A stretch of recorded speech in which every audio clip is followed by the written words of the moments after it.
Hello everyone, welcome to my channel. तो सबसे पहले तो आप सभी को हैप्पी नवरात्रि। आज नवरात्रि का पहला दिन है, तो आप लोगों को उसके लिए बहुत बहुत शुभकामनाएं।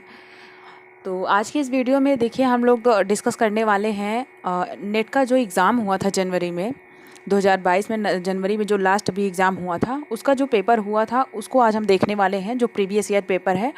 और सारे क्वेश्चन को हम देखेंगे इस वीडियो में, 100 क्वेश्चन जितने भी हैं, और देखेंगे कि किस तरीके से पेपर आया था। और अभी 1 तारीख को सभी को पता होगा कि अक्टूबर में एग्ज़ाम है नेट का। तो आप लोग जो है जो फर्स्ट टाइम दे रहे हैं उनके लिए तो और भी ज़्यादा ज़रूरी है कि वो एक बार देख लें कि किस तरीके से पिछला एग्ज़ाम हुआ था, किस तरीके से पेपर आए थे। तो बहुत ही इंपॉर्टेंट वीडियो होने वाला है, आप लोग वीडियो को पूरा देखिएगा और वीडियो को लाइक शेयर ज़रूर कर दीजिएगा। और चैनल पे पहली बार आए हैं तो चैनल को सब्सक्राइब कर लीजिए, और जिन्होंने अभी तक चैनल को सब्सक्राइब नहीं किया है वो भी चैनल को ज़रूर सब्सक्राइब कर लें, ताकि जब भी वीडियो जाए तो उसका नोटिफिकेशन आपको मिल सके। आप बेल आइकन ज़रूर प्रेस कर दीजिएगा। तो चलिए स्टार्ट करते हैं। और इसके पहले एक चीज़ें और बोलनी है कि बहुत सारे वीडियोज़ जो हैं प्लेलिस्ट बनी हुई है नेट के एग्ज़ाम के लिए। आपने अगर उसे नहीं देखा है तो उसे भी जा कर के ज़रूर देखिए, बहुत सारे इंपॉर्टेंट क्वेश्चन हैं। तो आप एक बार जो है 4 दिन 5 दिन जो भी बचा है, आप सिर्फ और सिर्फ क्वेश्चन प्रैक्टिस करिए, बहुत ज़्यादा इंपॉर्टेंट है और बहुत ज़्यादा हेल्प होगा आपको उससे। और इसके अलावा पीजीटी का भी हम जो है टॉपिक वाइज जो है वीडियोज़ पे आ रहा है, तो आगे भी आएंगी। लेकिन अभी जो पहले के जितने भी वीडियोज़ हैं आपने उसे नहीं देखा है तो उसे भी जा कर के ज़रूर देखिएगा, सभी की प्लेलिस्ट बनी हुई है। तो चलिए स्टार्ट करते हैं। तो देखिए ये आप देख सकते हैं, ये यूजीसी नेट दिसंबर का जो है 2020 और जून 2021 का जो हुआ था एग्ज़ाम, वो मिक्स हो गया था क्योंकि पिछला एग्ज़ाम नहीं हुआ था। आप ये देख सकते हैं 4 तारीख पहला महीना यानी जनवरी 2022 में हुआ था, और ये सुबह के शिफ्ट में हुआ था। और ये आप देख सकते हैं, ये फर्स्ट पेपर का आपको क्वेश्चन दिख रहा है, लेकिन हमको सेकंड पेपर का देखना है और 100 क्वेश्चन हम देखने वाले हैं। तो आप लोग वीडियो को पूरा देखिएगा और वीडियो में बने रहिएगा। तो चलिए शुरू करते हैं। तो देखिए सब्जेक्ट हमको देखना है, सब्जेक्ट का हमारा क्या है, सोशियोलॉजी है, और 100 क्वेश्चन हम देखने वाले हैं। तो देखिए सबसे पहले आपको जो लोग फर्स्ट पेपर देंगे, पहली बार देंगे, तो वो देखिए इस तरीके की क्वेश्चन आईडी दी रहती है, और उसके बाद क्वेश्चन दिया रहता है हिंदी और इंग्लिश दोनों में दिया रहता है। तो आप अपने अकॉर्डिंग इंग्लिश में पढ़ करके, हिंदी में पढ़ करके किसी भी तरीके से आंसर कर सकते हैं। तो चलिए हम देखते हैं कि पहला क्वेश्चन क्या है। तो देखिए पहला क्वेश्चन है, अगस्त कॉम्टे ने निम्नलिखित 3 चरण प्रस्तुत किए हैं, उन्हें सही क्रम में व्यवस्थित कीजिए। तो देखिए नेट के एग्ज़ाम में क्रम बहुत पूछता है, चाहे वो किसी थिंकर का बुक दे देगा, उसका क्रम में पूछेगा क्रम में लगाने के लिए, या फिर किसी का कॉन्सेप्ट दे देगा, ये सारी चीज़ें, यानी क्रम से वो लोग बहुत सारी चीज़ें पूछते हैं। तो देखिए इसमें ऑप्शन में है, ऑप्शन ए है धर्मशास्त्रीय चरण, दूसरा है निश्चयात्मक चरण, तीसरा है तत्वमीमांसी चरण। तो नीचे दिए गए विकल्पों में सही उत्तर का चयन करना है। तो देखिए इसका राइट आंसर क्या है, ऑप्शन नंबर ए है, बी है, यानी ACB। यानी पहला उन्होंने धर्मशास्त्री बताया था, दूसरा उन्होंने बताया था तत्वमीमांसी, और तीसरा उन्होंने बताया था निश्चयात्मक। तो इसका राइट आंसर हो जाएगा ऑप्शन नंबर बी। दूसरा क्वेश्चन देखिए, क्वेश्चन नंबर 2 है, उपभोग के समाजशास्त्र के बारे में निम्नलिखित में से कौन से सही हैं। इसको हम थोड़ा बड़ा कर लेते हैं इस तरीके से, अब आपको सही से दिख रहा होगा। उपभोग के समाजशास्त्र के बारे में निम्नलिखित में से कौन सा सही है। ऑप्शन में है भौतिक संस्कृति पर बल देता है, दूसरा है जन संस्कृति पर बल होता है, तीसरा है समानता और राजनीतिक शक्ति के विश्लेषण हेतु नए उपागम, चौथा है अधिकांशतः पूंजीवादी समाजों में इसका उद्भव होता है, पांचवा है असमानता और राजनीतिक गठजोड़ों के विश्लेषण हेतु नए उपागम। तो देखिए यहाँ पे जो है नीचे दिए गए विकल्पों में सही उत्तर का चयन करना है। तो इसमें से उपभोग के समाजशास्त्र के बारे में कौन कौन सा सही है। तो देखिए इसका राइट आंसर हो जाएगा क्या, ऑप्शन नंबर बी, यानी A, B, D और E। यानी पहला सही है, भौतिक संस्कृति पर बल होता है, उसके बाद जन संस्कृति पर बल होता है, फिर अधिकांशतः पूंजीवादी समाजों में इसका उद्भव होता है, और उसके बाद है असमानता और राजनीतिक गठजोड़ों के विश्लेषण हेतु नए उपागम। ये उपभोग के समाजशास्त्र के बारे में जो है सही है। आगे देखते हैं अगला क्वेश्चन हम। तो देखिए अगला जो क्वेश्चन है वो है,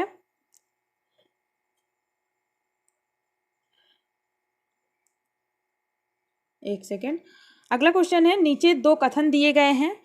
कथन 1 है, लोकतंत्र एक वैश्विक बल हो गया है, यद्यपि यह व्यापक रूप से प्रचलित है, परंतु इस राजनीतिक व्यवस्था में सब कुछ ठीक नहीं चल रहा है तथा प्रायः हर जगह इस व्यवस्था में कुछ न कुछ कठिनाइयां आ रही हैं। दूसरा कथन है, इस व्यवस्था की विफलता के लिए इस संस्था को दोष नहीं दिया जा सकता, बल्कि जिस विधि से इसने कार्य किया है अथवा जिस विधि में इसके कार्य कारण को सत्ताधारियों द्वारा तोड़ा मरोड़ा गया है उसमें जो है छल योजना उपयोग हुआ है। तो उपरोक्त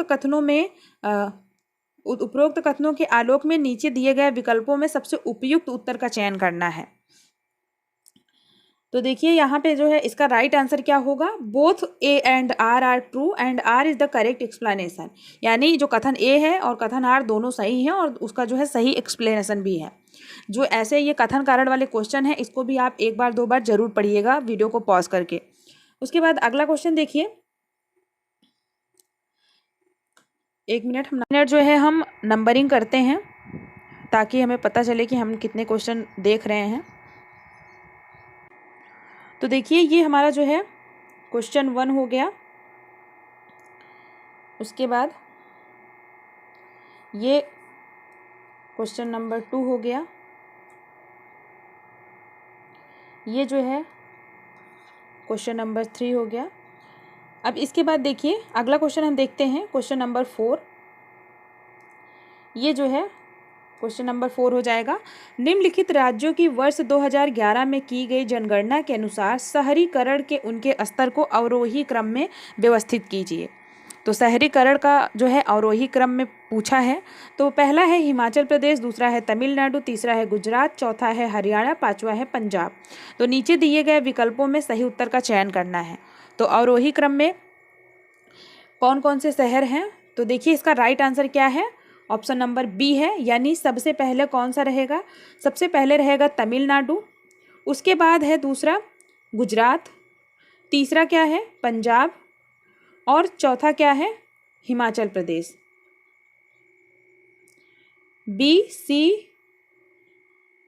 बी हो गया, उसके बाद सी हो गया, ई हो गया, फिर अच्छा हाँ इसके पहले रहेगा चौथे नंबर पे हरियाणा रहेगा और पांचवें नंबर पे रहेगा हिमाचल प्रदेश। यानी सबसे ज़्यादा शहरीकरण किसका हुआ है, तो तमिलनाडु का है, दूसरे नंबर पे गुजरात है, तीसरे पे पंजाब है, चौथे पे हरियाणा है और पांचवें पे हिमाचल प्रदेश है। अगला क्वेश्चन देखते हैं हम, क्वेश्चन नंबर 5। तो देखिए ये क्वेश्चन नंबर 5 है हमारा। किसी बाह्य व्यक्ति पर संदेह करना है जिसमें किसी व्यक्ति का अपनी स्वयं की संस्कृति के आधार पर दूसरे व्यक्ति की संस्कृति का मूल्यांकन करने की प्रवृत्ति होती है, वह है आत्मसातकरण, स्वांगीकरण, निर्जाति केंद्रित, निर्जाति शास्त्र या फिर प्रजातिवाद। तो इसका राइट आंसर क्या है, निर्जाति केंद्रित, एथनोसेंट्रिज्म। अगला क्वेश्चन देखिए, क्वेश्चन नंबर 6। इसमें आपको थिंकर दिया है और उनके वर्क दिए हैं, उसका मिलान करना है। तो देखिए सबसे पहले थिंकर हैं राधा कमल मुखर्जी, दूसरे हैं जी.एस. घुरिये, तीसरे हैं बी.आर. अम्बेडकर और चौथे हैं एम.एन. श्रीनिवास। तो राधा कमल मुखर्जी की कौन सा उनका वर्क है, तो ये हो जाएगा Radha Kamal Mukherjee the land problems of India. उसके बाद जी.एस. घुरिये का कौन सा कार्य है, तो इनका कार्य है social tension in India. BR. Ambedkar का कौन सा कार्य है, तो बी.आर. अम्बेडकर का कार्य है Buddha and Karl Marx. MN. Srinivas का है village caste gender and method. तो इसका राइट आंसर हो जाएगा क्या, ऑप्शन नंबर सी। अगला क्वेश्चन देखिए, क्वेश्चन नंबर 7। किसने सर्वप्रथम लक्षण विज्ञान को समाज में संकेत के वैज्ञानिक अध्ययन के रूप में प्रस्तावित किया? पहले हैं लेवी स्ट्रॉस, दूसरे हैं फर्निस सेसोरो, तीसरे हैं रोनाल्ड बार्स और चौथे हैं स्टुअर्ट हॉल। तो इसका राइट आंसर क्या है, ऑप्शन नंबर बी है फर्निंड डी सोसरे। इन्होंने जो है लक्षण विज्ञान को समाज में संकेत के वैज्ञानिक अध्ययन के रूप में प्रस्तावित किया था। उसके बाद अगला क्वेश्चन देखिए, क्वेश्चन नंबर 8 है। क्वेश्चन नंबर 8 है, सभी सच सैद्धांतिक रूप से पक्षपाती होते हैं, सभी सच अंततः सामाजिक समूहों के स्वार्थ और प्रवृत्ति को दर्शाते हैं, यह किसका मत है? Charles Lemert, Clifford Geertz, Karl Mannheim, Karl Marx. तो इसका राइट आंसर क्या है, कार्ल मैनहीम। अगला क्वेश्चन देखिए, क्वेश्चन नंबर 9। क्वेश्चन नंबर 9 है, प्रारंभिक औद्योगिक समाजशास्त्रियों में से किसने social framework of an Indian factory नामक पुस्तक को लिखा है? जो पुस्तक का नाम आपको ना पता हो आप उसे जरूर नोट कर लीजिएगा। Social framework of an Indian factory, तो ये किसकी है, ये है N.R. सेठ की। तो इसका राइट आंसर हो जाएगा ऑप्शन नंबर सी। अगला क्वेश्चन देखिए, question number 10। Urbanisation and family change नामक पुस्तक भारतीय संदर्भ में किसने लिखी है? तो इसके राइट आंसर है एम.एस. गोरे ने लिखी है। वैसे हम ऑप्शन को भी देखते जाएंगे तो पता चलेगा कि ऑप्शन भी ये किस तरीके से डालते हैं। अगला क्वेश्चन देखिए, क्वेश्चन नंबर 11। निम्नलिखित में से किसने नागरिक अधिकारों, राजनीतिक अधिकारों, सामाजिक अधिकारों को मुख्य 3 चरणों में नागरिकता के उद्भव की पहचान की थी? तो गार्डन मार्शल हैं, मार्टिन मार्शल हैं, आरजे मार्शल हैं और टी.एच. मार्शल हैं। तो इतने सारे मार्शल हैं, तो इसका राइट आंसर हो जाएगा option number D, TH. Marshall. अगला क्वेश्चन देखिए, क्वेश्चन नंबर 12। उस विशिष्ट आर्थिक प्रणाली को क्या कहा जाता है जिसकी विशेषता उत्पादन के विशिष्ट सेट के संबंधों सहित उत्पादक रूपों से जुड़ी हो? उत्पादक के यंत्र, उत्पादक के साधन, उत्पादन की प्रणाली, उत्पादक के संबंध। तो इसका राइट आंसर होगा मोड ऑफ प्रोडक्शन, यानी उत्पादन की प्रणाली। अगला क्वेश्चन देखिए, क्वेश्चन नंबर 13। इसमें देखिए ग्रंथ दिया हुआ है, यानी रचनाएं दी हुई हैं और समाजशास्त्री से मिलान करना है। Research methods in social relations, methods in social research, the rules of sociological method, statistical reasoning in society. तो ये सारे रिसर्च से संबंधित बुक हैं कुछ थिंकरों के। तो देखिए इसका राइट आंसर क्या है, ऑप्शन नंबर सी है, यानी ए का तीसरा है, research methods in social relations. तो ये किसका है, ये है सेल्टिज एवं जहोदा की। उसके बाद मेथड्स इन सोशल रिसर्च ये किसकी है, तो ये है गुडे एवं हार्ट की। The rules of sociological method किसकी है, तो ये इमाइल दुर्खीम की है। स्टैटिस्टिकल रीजनिंग इन सोसाइटी, तो ये किसकी है, ये है सुसलर एंड मूलर की। अगला देखते हैं, अगला question, question number 14। Question number 14 है, रॉबर्ट के मंटन के अनुसार निम्नलिखित में से कौन 4 संस्थागत मजबूरियां हैं? सार्वभौमवाद, विशिष्टीकरणवाद, साम्यवाद, अनभिरुचि और 5वां है संगठित संशयवाद। नीचे दिए गए विकल्प में सही उत्तर का चयन करना है। तो इसमें से इन्होंने रॉबर्ट के मर्टन के अनुसार जो 4 संस्थागत मजबूरियां हैं वो कौन कौन से हैं? तो देखिए पहला है सार्वभौमवाद यानी यूनिवर्सलिज्म, उसके बाद तीसरा है साम्यवाद यानी कम्युनिज्म, उसके बाद है डी अनभिरुचि यानी डिसइंटरेस्टेडनेस, और उसके बाद है ई यानी ऑर्गेनाइज्ड स्केप्टिसिज्म, संगठित संशयवाद। तो ये इन्होंने 4 तरह की क्या बताई थी, 4 संस्थागत मजबूरियां बताई थी। अगला क्वेश्चन देखिए, क्वेश्चन नंबर 15। अगर खाली जमीन पर बेघर लोग रहते हैं तो इसमें क्या गलत है या किसने कहा है? J E. Perlman, R. Newworth, Ratna A. Rao, V. Dupant. तो ये इसका राइट आंसर हो जाएगा R. Newworth, option number B, ये इनका स्टेटमेंट है। अगला क्वेश्चन देखिए,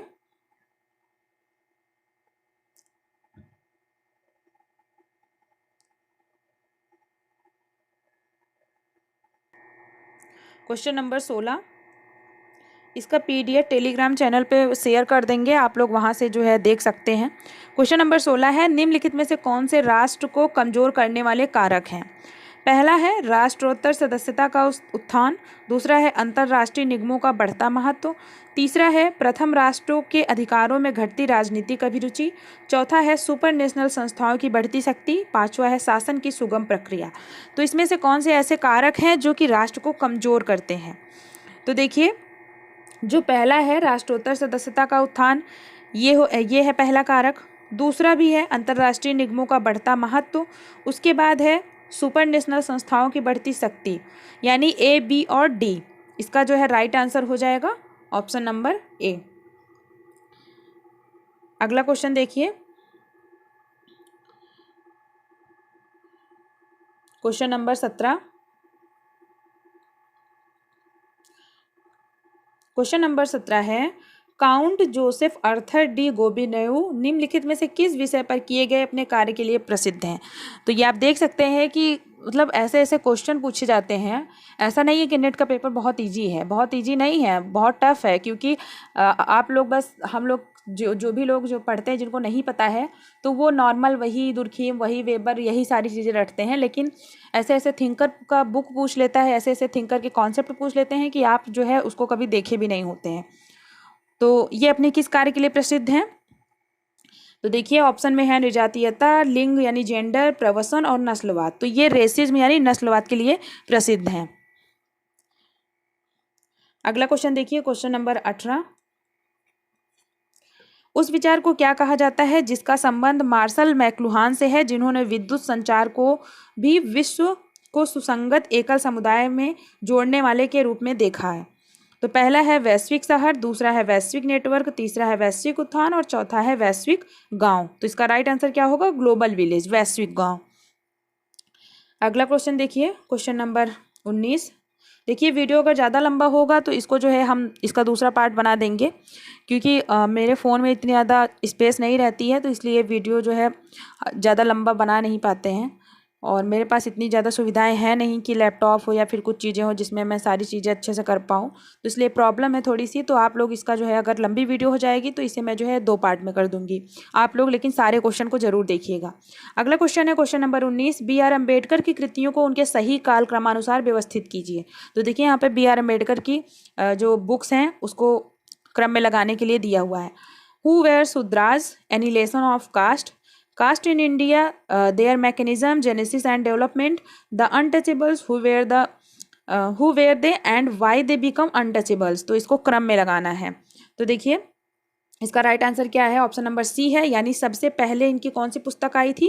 तो सबसे पहली पुस्तक इनकी आई थी कास्ट इन इंडिया, उसके बाद दूसरी आई थी एनिहिलेशन ऑफ कास्ट, उसके बाद तीसरी आई थी हु वेयर शूद्राज और चौथी आई थी द अनटचेबल्स। तो इसका ये सही क्रम है। अगला क्वेश्चन देखिए, क्वेश्चन नंबर 20। ह्यूमन इकोलॉजी नामक पुस्तक के लेखक कौन है? Hawley, Burgess, Simmel, Park. तो इसका राइट आंसर क्या है? A Hawley, human ecology. अगला क्वेश्चन देखिए, क्वेश्चन नंबर 21। मैसूर के वंगाला गांव का अध्ययन किस अध्येता द्वारा किया गया था? Ashi Mayer, H S. Dhillon, M Opler, T S. Epstein. तो इसका राइट आंसर हो जाएगा option number D, T S. Epstein. इन्होंने मैसूर के वंगाला गांव का अध्ययन किया था। अगला क्वेश्चन देखिए, क्वेश्चन नंबर 22। Question number 22। दुर्खाइम की निम्नलिखित कृतियों को सही काल क्रमानुसार व्यवस्थित कीजिए। तो यहाँ पे दुर्खाइम की पुस्तकों का पूछा है। Moral education, the division of labour, the rules of sociological method, और चौथी है सुसाइड, और पांचवी है the elementary forms of the religious life. अगर आपको इनका ईयर याद होगा तो आप इसे क्रम में लगा पाएंगे। तो देखिए सबसे पहली जो पुस्तक है इनकी है the division of labour in society, उसके बाद दूसरी है the rules of sociological method, तीसरी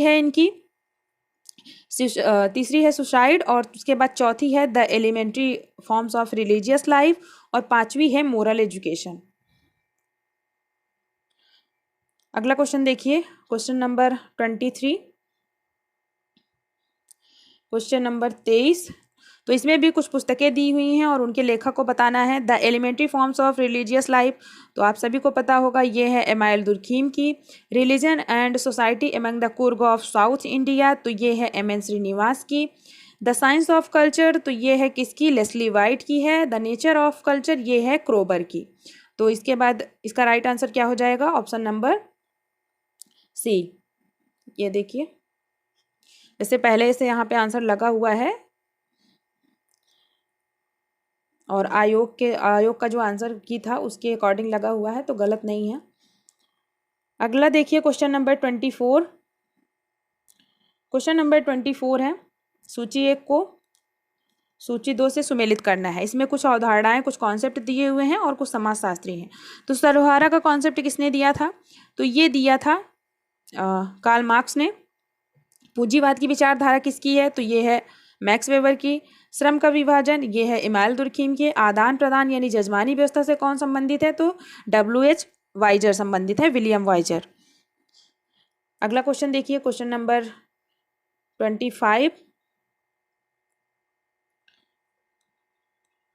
क्वेश्चन नंबर 25 है निम्नलिखित में से किसने वैश्वीकरण को आशावादी और निराशावादी 2 खेमों में विभक्त किया है?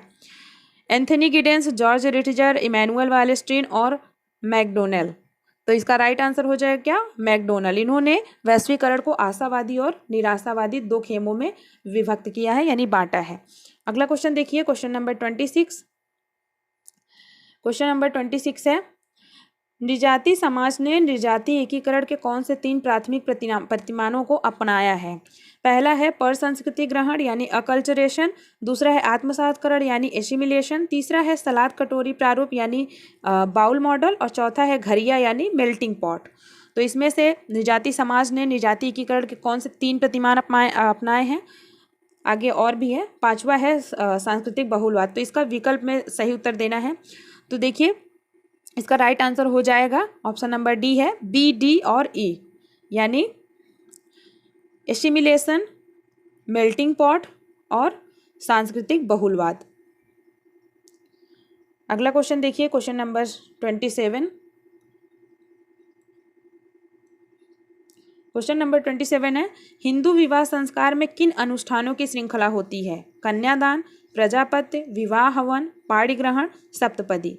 तो हिंदू विवाह में कौन से संस्कार की जो ये श्रृंखला होती है, इसका भी आपको विकल्प में उत्तर देना है।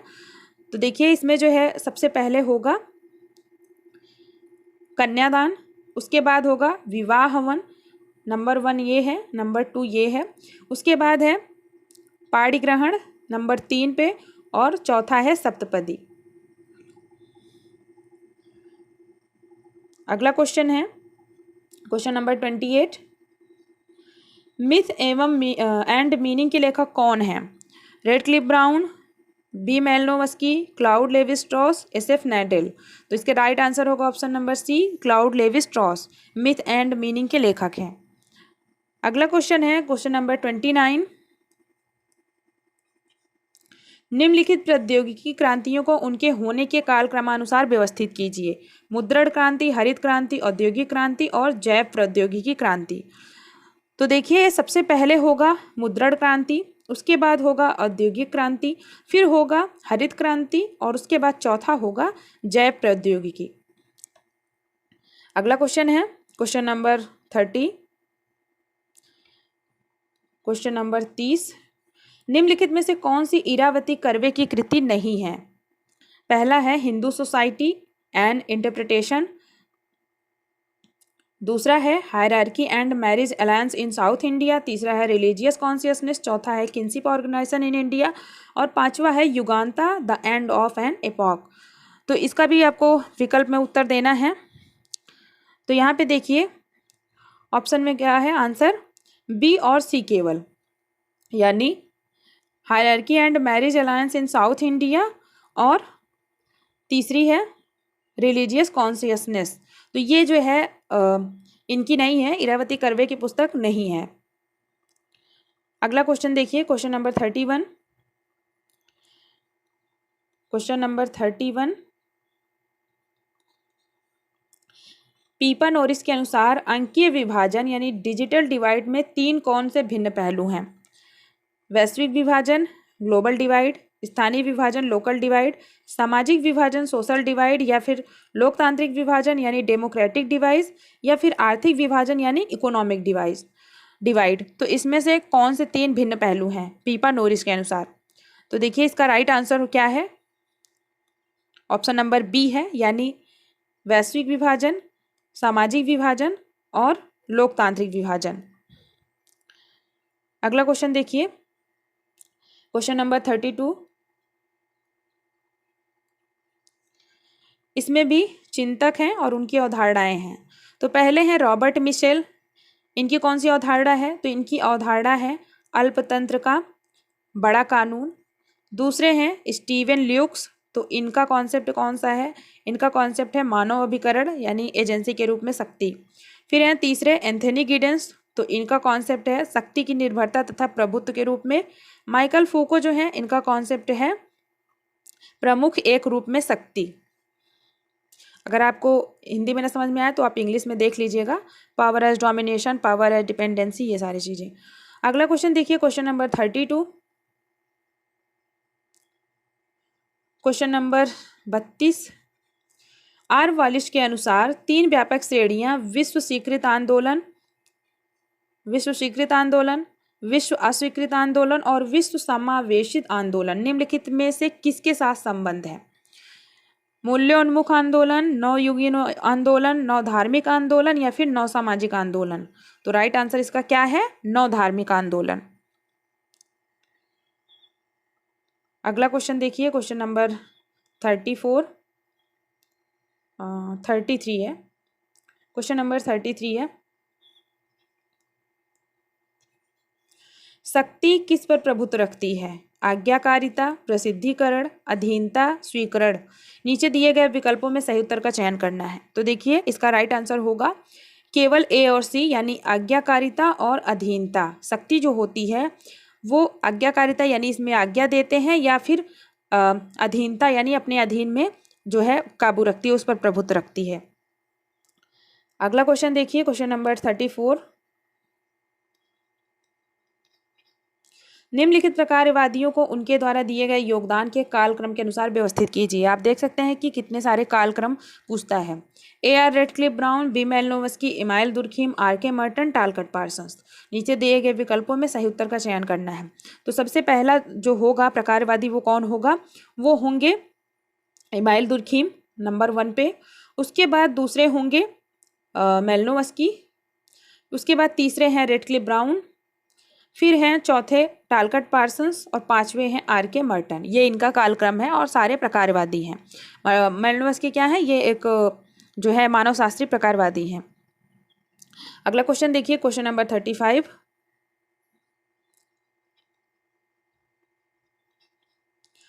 पाठक प्रमुख कोड और परिपाटियों की स्वीकार करता है, परंतु अपने स्वयं के अनुभव के आधार पर उनके प्रयोग के संबंध में प्रश्न कर सकता है। संबंधित पठन की पहचान कीजिए। प्रभावी पठन, वार्तालाप, विरोधकारी पठन। नीचे दिए गए विकल्पों में सही उत्तर का चयन करना है। तो इसका राइट आंसर होगा केवल बी, यानी वार्तालाप, नेगोशिएटेड पठन जो होता है। अगला क्वेश्चन देखिए, क्वेश्चन नंबर 36, रॉबिन कोहेन ने डायस्पोरा के निम्नलिखित किन श्रेणियों की वकालत की थी? पीड़ित, साम्राज्यिक, श्रम, संस्कृति, और पांचवा है समुदाय। तो इसका राइट आंसर होगा A, B, C और D, यानी पीड़ित, साम्राज्यिक, श्रम और संस्कृति। समुदाय की उन्होंने चर्चा नहीं की थी। अगला क्वेश्चन देखिए, अगला क्वेश्चन नंबर 37,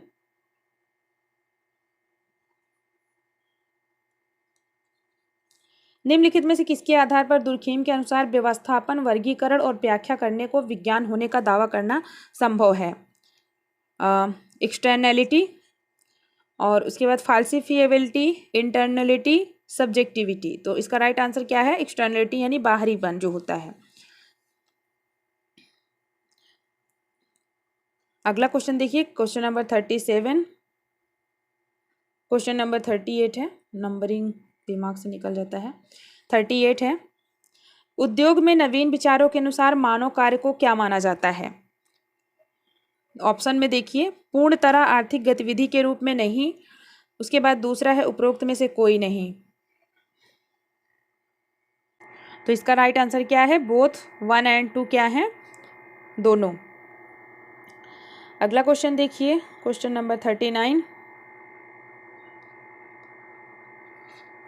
यदि भांजा भांजी का पालन पोषण मामा के परिवार में होता है तब उस व्यवस्था को क्या कहा जाता है?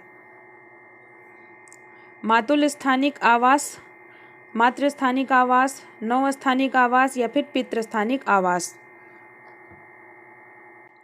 तो इसका राइट आंसर होगा ऑप्शन नंबर ए, मातुल स्थानिक आवास। यानी जब मामा द्वारा बच्चे का पालन पोषण किया जाता है तो वो मातुल स्थानिक होता है, अवंकु लोकल रेसिडेंस। अगला क्वेश्चन देखिए, क्वेश्चन नंबर 40, वह तर्क जो सामान्य सच से विशिष्ट सच की ओर जाता है उसे क्या कहा जाता है? निगमनात्मक, अगमनात्मक, भविष्यवाणी, आमुख।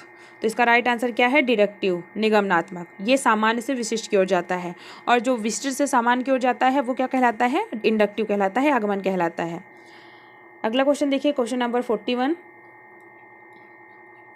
संरचनात्मक संकेत विज्ञान स्ट्रक्चरल सेमियोटिक्स में किनका समावेश होता है? ऑप्शन में है पाठ के पीछे या नीचे देखता है ताकि निहित संगठन का पता लगाया जा सके, जो ये हिंदी के वर्ड है ना, ये सारे जो है ट्रांसलेटेड होते हैं, इसीलिए कम समझ में आते हैं। संहिता तथा परिपाटी में यथा अनुभूत संपृक्तार्थ का पता लगाना। तीसरा है, इसका संबंध मुख्यतः पाठ्यगत संगठन से है। नीचे दिए गए विकल्पों में सही उत्तर का चयन करना है। तो इसका राइट आंसर है ऑप्शन नंबर सी है, ए, बी एंड सी जो है सही है, यानी ये तीनों सही हैं। अगला क्वेश्चन देखिए, question number 42।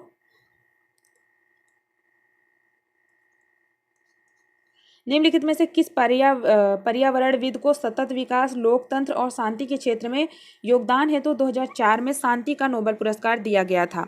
Anil Agarwal, SC. Mehta, Sundarlal Bahuguna, Wangari Mathai.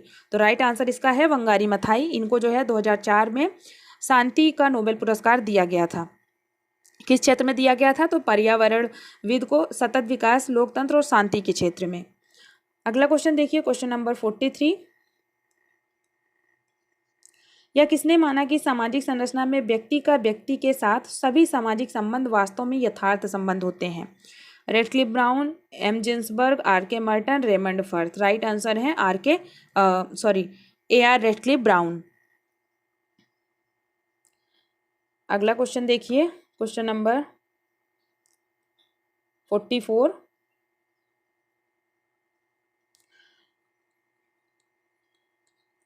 नारीवादी आंदोलन में व्यापक तथा अनेक प्रकार के सिद्धांत दिए गए हैं। इन परिप्रेक्ष्यों को सही क्रम में व्यवस्थित कीजिए।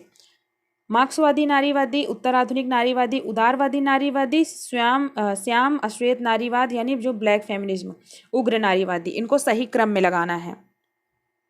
तो देखिए, सबसे पहला जो होगा वो है उदारवादी नारीवादी, नंबर 1 पे। दूसरा होगा मार्क्सवादी नारीवादी। एक मिनट में, फोन मेरा हैंग कर रहा है। सबसे पहला होगा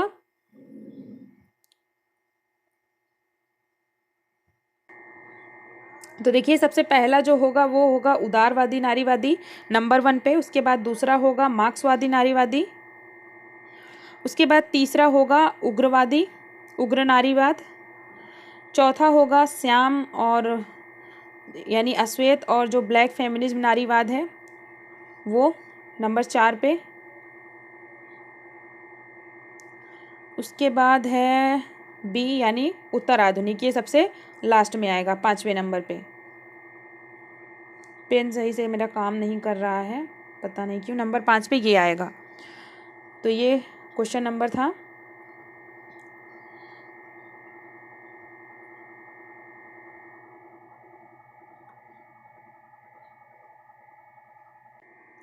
ये क्वेश्चन था क्वेश्चन नंबर 44। अब आगे हम अगला क्वेश्चन देखते हैं, क्वेश्चन नंबर 45। नीचे 2 कथन दिए गए हैं। कथन एक है, अब वैन जेनेफ के अनुसार, वैन गैनेफ है यहाँ पे, के अनुसार कोई प्रत्यक्ष अनुष्ठान कोई अभिशाप अथवा घटना विधि स्पेल होता है। दूसरा कथन है, प्रत्यक्ष अनुष्ठान किसी बाहरी अभिकर्ता यानी एजेंट के हस्तक्षेप के बिना तत्काल परिणाम की प्राप्ति हेतु किए जाते हैं। उपरोक्त कथनों के आलोक में नीचे दिए गए विकल्पों में से सबसे उपयुक्त उत्तर का चयन करना है। तो इसका राइट आंसर क्या है कि 1 और 2 दोनों सही है, यानी दोनों स्टेटमेंट सही है। अगला क्वेश्चन देखिए, क्वेश्चन नंबर 46। क्वेश्चन नंबर 46 है, नीचे दो कथन दिए गए हैं। पहला कथन है, भारत में सामाजिक परिवर्तन के प्रमुख अवधारणाओं तथा उपागमों को संस्कृतिकरण तथा पश्चिमीकरण में वर्गीकृत किया जा सकता है। दूसरा कथन है, संस्कृतिकरण शब्द का उपयोग एम.एन. श्रीनिवास ने भारतीय संरचना में संरचनात्मक रूप परिवर्तन की प्रक्रिया का वर्णन करने के लिए किया है। उपरोक्त कथनों में से सबसे उपयुक्त चयन करना है। तो इसका राइट आंसर देखिए क्या होगा कि कथन 1 जो है ये तो सही है, लेकिन जो है कथन 2 जो है वो गलत है। अगला क्वेश्चन देखिए, क्वेश्चन नंबर 47। क्वेश्चन नंबर 47 है,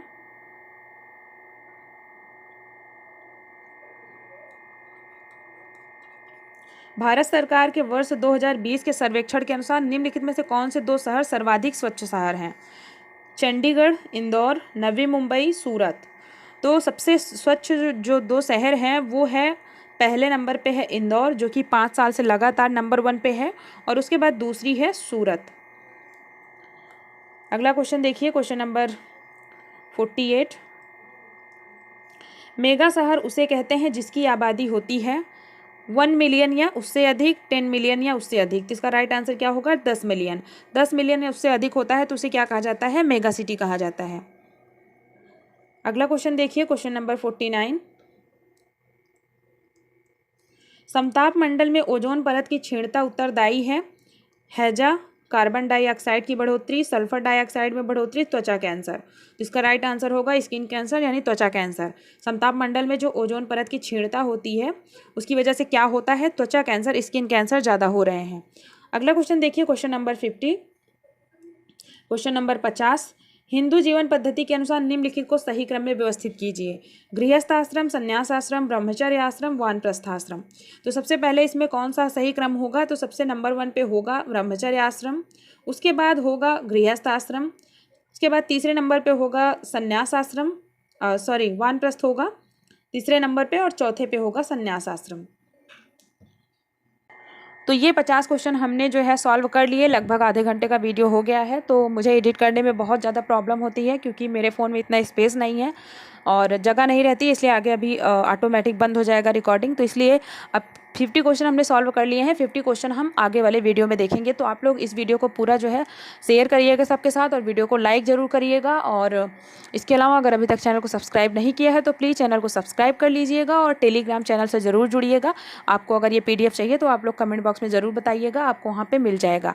तो मिलते हैं नेक्स्ट वीडियो में। Thank you so much.